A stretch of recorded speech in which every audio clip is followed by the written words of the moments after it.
Oh, hello everybody. It's the waitingfornextyear.com podcast. This is the Patreon podcast. It'll get posted to the main feed at some point, but this is for you, the Patreon people first. Patreon.com/WFNY for those who are hearing this much later. We are talking about the Cleveland Browns thanks to Seth Wickersham. A really good reporter wrote a very long, kind of almost a summary. I'm sure, obviously it was well reported, and he did some new original reporting to confirm a lot about the entirety of the Haslam ownership so far, and Hugh Jackson and Chud and Pettin and all these guys. But really, I'm not sure how much we actually learned from Seth Wickersham's reporting. I think we confirmed a lot of the things that we'd heard, and maybe a little more nuance, a little more flavor for how things turned out. But ultimately, I've been on the train that the Haslams are the number one problem for a long time, and I don't feel like I'm a genius for having said that or coming up with that. I think it's been fairly obvious. Now we have some more details as to how the Haslams have been dysfunctional and the kinds of mistakes that they've made and some of the inconsistency, I won't say double crossing, but inconsistency with the way that they've handled themselves and going back on their own ideas too quickly. The most interesting one, though, for me was probably when they hired Hugh Jackson. Apparently, the vote was 4-1 to hire Sean McDermott, the defensive coordinator of the Titans, I believe. And Haslam basically just went on his own and hired Hugh Jackson. And so you can hate Hugh, you can hate Sashi Brown. All that infighting and all that jousting between those two people was 100% Jimmy Haslam's fault. He went off the board. He didn't listen to his people, whether you like Sashi Brown or not, and I never really trusted that move. I didn't think it was a great move, but it was totally unfair to Sashi Brown to have him in that position of executive vice president of football operations, to have all these people in place, have them vote 4-1 on a head coach hire, and then just kind of go off on your own. I mean, any dysfunction that follows thereafter with Hugh Jackson and Sashi Brown is 100% Jimmy Haslam's fault. I pretty much let Sashi Brown and Hugh Jackson off the hook. Now, obviously, you can dive deep and find criticisms for Hugh Jackson and Sashi Brown, and we have done that. I have done that on this podcast a lot. But ultimately, none of the rest of that stuff matters if if Jimmy Haslam is getting in the way and setting up a reporting structure that's going to lead to absolutely nothing but fighting. There was almost no possible outcome unless somehow Hugh Jackson and Sashi Brown had banded together against Haslam, where they wouldn't have ended up fighting and jousting over strategy and players and picks and everything else. So yeah, they hire Hugh Jackson. Sashi Brown trades the punter, Sean Lee. I think he traded the punter and a 7th for a punter and a 4th or something like that. I mean, talk about a nothing kind of a move. And apparently that was the first moment where Hugh Jackson lost his mind and came in screaming and yelling. I found that interesting. The other tidbit that I found interesting, apparently when John Dorsey and Jimmy Haslam went to fire Hugh Jackson this year, they told him they were letting him go because the team had quit on him, and Hugh Jackson told them to get the F out of his office. Which, I'm not sure if anybody said anything back to Hugh Jackson, but no, dude, this was your office. We just fired you, so get the F out of my office. No, you probably just walk away. There's no need to kick a man when he's down or poke the bear after you've just fired him. But that's kind of funny.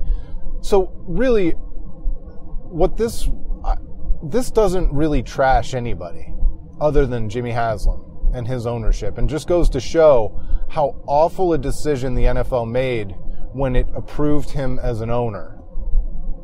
It just totally ill-prepared, has made misstep after misstep after misstep, and Browns fans have been left holding the bag.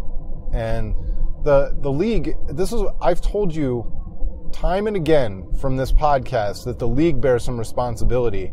The league owes Cleveland. They owe Cleveland Browns fans more than anybody in the world owes any fan base ever.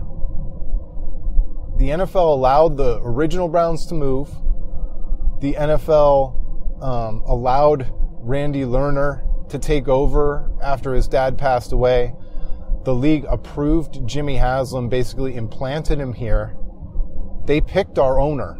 They picked the guy who then, they obviously didn't do enough background check on him, because we saw what happened with the FBI and Pilot Flying J. And there are all these defenses. People want to say, well, they couldn't have known. The FBI doesn't let you know what they're working on, et cetera, et cetera. But regardless, that's something the NFL is supposed to get right.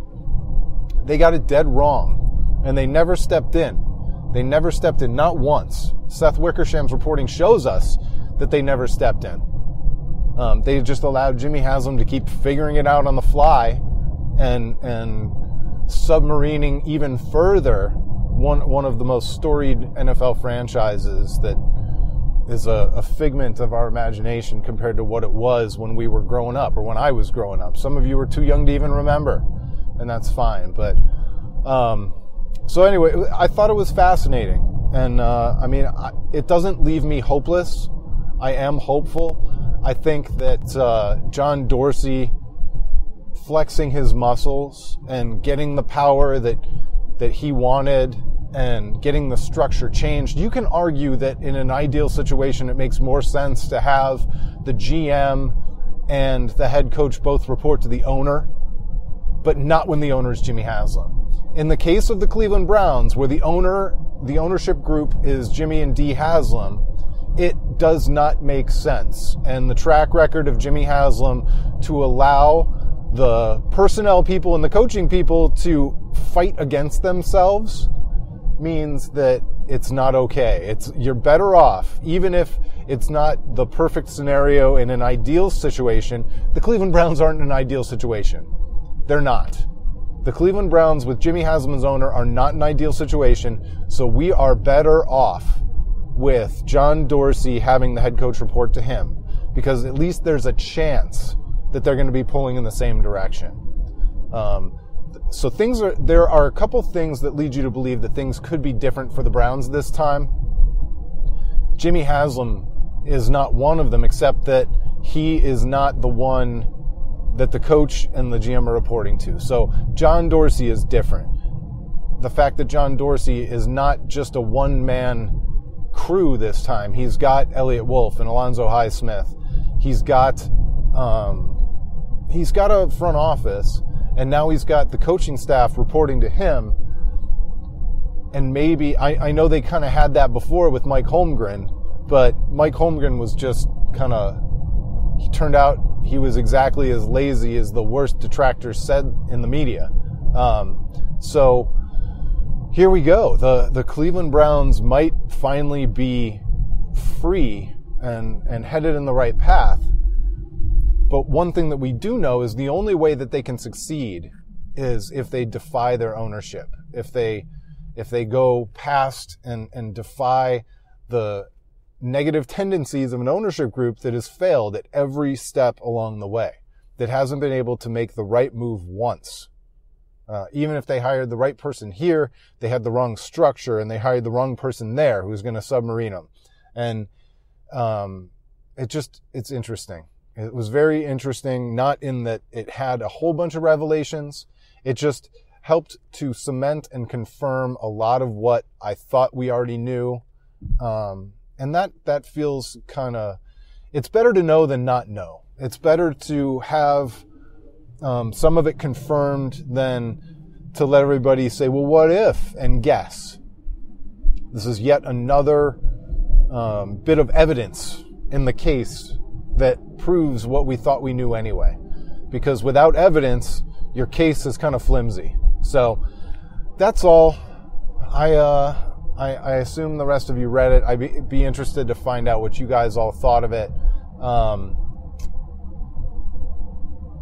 I'm going to be interested to see what the reaction is on Twitter. Not that I'm going to engage and argue with anybody. There's nothing to argue about from my vantage point. But interesting times. The Browns give us interesting times. So thanks so much for listening. Thanks for supporting on Patreon. I love you guys. I appreciate you guys very much. We'll talk to you next time. If you're on the main Waiting for Next Year feed and you're hearing this one a few days later than everybody else, you can fix that with a very small donation, a small patronage.